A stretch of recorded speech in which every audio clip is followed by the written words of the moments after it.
Le gouvernement égyptien déploie de nombreux efforts pour adopter des techniques de culture moderne. Le président égyptien Abdel Fattah el-Sisi a déclaré que son pays compterait bientôt le deuxième plus grand nombre de projets de serres au monde. Cet intérêt pour les serres n'est pas anodin. Ce projet permet d'économiser 40 à 60% de la consommation d'eau par rapport à la culture traditionnelle, produit 5 fois plus que l'agriculture traditionnelle à terrain identique et produit des aliments biologiques de haute qualité. Il garantit une production tout au long de l'année, pas seulement saisonnière, et ouvre la porte à d'autres industries connexes telles que l'emballage. La première phase, inaugurée par le président égyptien, inclut 7100 serres et plus de 35 000 acres de terre. Le projet total couvrira 100 000 acres et devrait produire annuellement 1,5 million de tonnes de produits agricoles. La plupart des produits sont des légumes et des fruits, comme les tomates, les concombres, les haricots, les poivrons verts et les pastèques.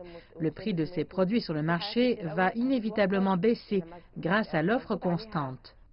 Ces projets aideront à rendre l'Égypte autonome en plusieurs produits alimentaires. Cela permettra aussi de générer des revenus pour l'État. Les exportations augmenteront massivement. À l'heure actuelle, nous exportons 4,1 millions de tonnes chaque année pour une valeur de 4 milliards de dollars. Imaginez le revenu que nous percevrons lorsque nous produirons et exporterons 4 fois plus en quantité. Certains craignaient que l'adoption de technologies modernes n'affecte les agriculteurs traditionnels. Les agriculteurs constituent en effet un segment important de la population. Les agriculteurs traditionnels devraient se développer. Ils doivent se renseigner sur les serres, car leur production sera multipliée par 5 avec la même surface et avec une consommation d'eau moindre. Donc, avec moins de dépenses et moins d'efforts, ils feront davantage de profits. L'agriculteur traditionnel en bénéficiera s'il applique cette technologie sur ses terres.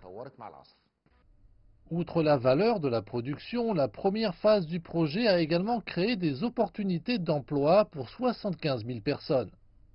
La Chine est un contributeur majeur dans la technologie des serres en Égypte.